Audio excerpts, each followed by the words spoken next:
ഈ കേസും ജയിച്ച് പാർട്ടിക്കാരുടെ നിന്ന് പൈസയും കിട്ടിയിട്ട് എൻ്റെ പ്രോബ്ലം ഒന്നും തീരാൻ പോകില്ല ബേട്ടാ. അത് ഇന്നെനിക്ക് ഷുവറായി. നിനക്ക് എത്ര ആനപ്പിണ്ടം വേണം? എത്ര വേണമെങ്കിലും ഞാനിവിടെ കൊണ്ടുതരും. അല്ലേ വേണ്ട, ഞാൻ അവിടെ കൊണ്ടുതരും. ദേ വരുന്നത് നിന്റെ ഡ്രൈവർ. നമസ്കാരമുണ്ട്. എന്നതാ ഇവിടെ പുതിയൊരു പരിപാടി? നേരെത്രയെന്നറിയോ? നീ പൊക്കോ, ഞാൻ വന്നോളാം. സീരിയസ് മാറ്റർ ആണല്ലോ. കേസിന് എൻ്റെ ഹെൽപ്പ് വല്ലതും വേണോ? നോക്ക്, KC മാത്യൂസിൻ്റെയും പപ്പൻ കോട്ടപ്പുറത്തിൻ്റെയും കംപ്ലീറ്റ് ഫോൺ റെക്കോർഡ്സ് ഞാൻ വേണമെങ്കിൽ ഓഫീസിൽ നിന്ന് എടുത്തുതരാവേ. എടുത്തുതരാവേ. ഇന്ന് പോയാടി, എന്നിട്ട് വേണം ഉള്ള പണിയും കൂടി പോവാൻ. അനുവേ, ഞങ്ങൾ ഒരു കാര്യം ഇങ്ങനെ ആലോചിക്കാറുണ്ടടി. ഒരു കോർപ്പറേറ്റ് ലൈനിൽ ഇവിടുത്തെ പാപ്പന്മാർക്കൊക്കെ ഗ്രൂപ്പ്സും എടുത്തു കൊടുത്താലോ? അപ്പോൾ പിന്നിട്ട് കഴിഞ്ഞിട്ടുണ്ടെങ്കിൽ അവർക്ക് മെസ്സേജ് അയക്കാമല്ലോ, ഗോട്ടിട്ടെന്ന് പറഞ്ഞിട്ട്. എന്താ എൻ്റെ അഭിപ്രായം? ഒരാനയെ വെച്ച് മറക്കണോ? പിന്നല്ലേ ഒരു ചീഞ്ഞ പോൺ. നീ പോയരാ. When I was a papan, all infants are my brothers and sisters. പോവാൻ ജോയ്. നീ പൊക്കോ, എനിക്കിവിടെ കുറച്ച് പണിയുണ്ട്. പണിയൊക്കെ നാളെ എടുക്കാം. Let's go for a drive. Come on, വാ. കുടിച്ചുണ്ടോ? ഇല്ല, ഞാൻ അടിച്ചോളാം. വാ. ശരിയെന്നാ. Okay.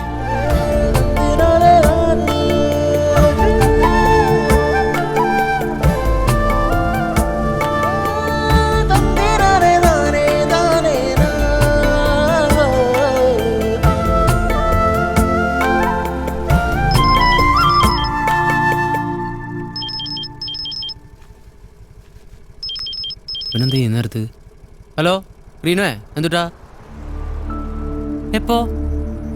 എവിടെ വെച്ച്? എന്തിനാടാ? ആ ദേ വരണു. എന്നതാ ഉണ്ടായേ? ആ പയ്യനെ കള്ളക്കടത്തിന് പോലീസ് അറസ്റ്റ് ചെയ്തു. കർത്താവേ, എന്തൊക്കെ പുലിവാലാണോ? എവിടാ തണ്ടി? അവൻ എന്തിട്ട് കള്ളക്കടത്ത് നടത്തിയ? എന്നിട്ട് ഫ്രെയിം ചെയ്താ ജോയെ, ജാമ്യൊന്നും കിട്ടില്ല. കേസ് നടക്കുന്ന സമയത്ത് ഇങ്ങനത്തെ കുണ്ടാവണ്ടി ആനപ്പിണ്ട പ്രശ്നമൊന്നും വേണ്ടെന്ന് ഞാൻ അന്നേ പറഞ്ഞല്ലേ. നിങ്ങൾ ഇങ്ങോട്ട് അകത്തേക്ക് വന്നേ. ഇടിവെറ്റന്റെ തല കിടന്ന് പാമ്പ് ഡാൻസ് കളിക്കണ്.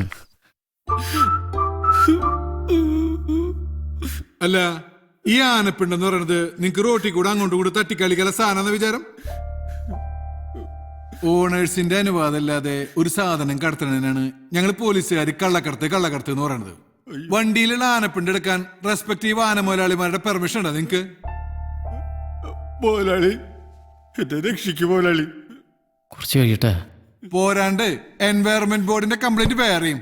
സാറേ, ആന ഇങ്ങനെ വെറുതെ റോഡിലൂടെ പോകുമ്പോ അത് വെറുതെ ഇടുന്ന സാധനമല്ലേ ഈ പിണ്ടം. അന്ന് വെച്ച് നിങ്ങൾ ആനനെ അറസ്റ്റ് ചെയ്യാറുണ്ടാ? ഇനിയില്ലേ വർത്താനെങ്കില് നീ ഉള്ളി കിടക്കും കാണാ. പാർട്ടിയുടെ ആളാ, പറഞ്ഞിട്ട് കാര്യമില്ല. ക്രിമിനൽ കുറ്റമൊന്നും അല്ലല്ലോ സാറേ, ഒരു ജാമ്യം കൊടുത്തൂടെ? എന്തോ എനിക്കെന്റെ അമ്മയെ കാണണം. മിണ്ടായിരിക്കടാ.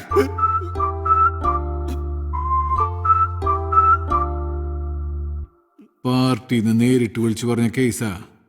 ഇനി എന്തെങ്കിലും നടക്കണമെങ്കിൽ കേസ് സാർ വിചാരിക്കണം. എന്റെ പട്ടി പിടിക്കാനുള്ള കാര്യം നിങ്ങൾ ഇവരെ കോടതിയിൽ സമർപ്പിക്കുമല്ലോ. ഞാൻ അവിടെ നിന്ന് ജാമ്യം എടുത്തോളുണ്ട്. വക്കീൽ വാ വക്കീലെ. ശരിയപ്പോ നീ റെസ്റ്റ് ചെയ്തോ പോയാ? മുതലാളി, എന്റെ കൂടെ കൊണ്ടുപോ മുതലാളി. പോയാ നീ പേടിക്കണ്ട, ജോയേട്ടൻ എല്ലാം റെഡിയാക്കും. ഒക്കെ ശരിയാക്കും.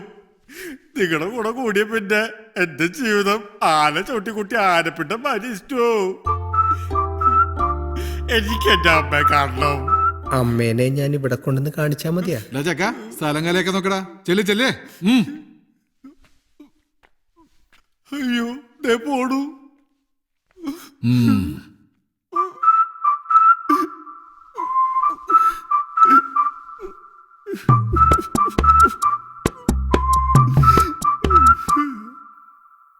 എന്റെ പിണ്ടങ്ങൾ കിടക്കണ കിടപ്പ് കണ്ട. കോടതിയിൽ ആ സംഭവം കഴിഞ്ഞോടുകൂടി ഞാൻ ആകെ ഡൗൺ ആയിരുന്നു വക്കീലെ. ഇപ്പൊ ചാർജായി. വക്കീല് കണ്ടോ, ഇവരൊക്കെ കോടതിയിൽ വെച്ച് ഞാൻ പൊരിപ്പിക്കും. അവരുടെ ഫോൺ റെക്കോർഡെങ്കിൽ ഫോൺ റെക്കോർഡ്, വിഷ്വലെങ്കിൽ വിഷ്വല്. ഒരു കളി കളിക്കാൻ പോണു വക്കീലെ. ഗ്രീനന്തി കയറിയ ഇനി അങ്ങോട്ട് പൂരാണ് വക്കീലെ, തൃശ്ശൂർ പൂരം. നിങ്ങൾ കണ്ടോ? ജോയേട്ടാ, വക്കീലിന് പോകാൻ വേറെ വണ്ടിയില്ലാട്ടോ. അതെങ്ങനെയും പൊക്കോളൂ. ഇതിനൊക്കെ ആരെ പീഡിപ്പിക്കാനുണ്ടാ? നമുക്ക്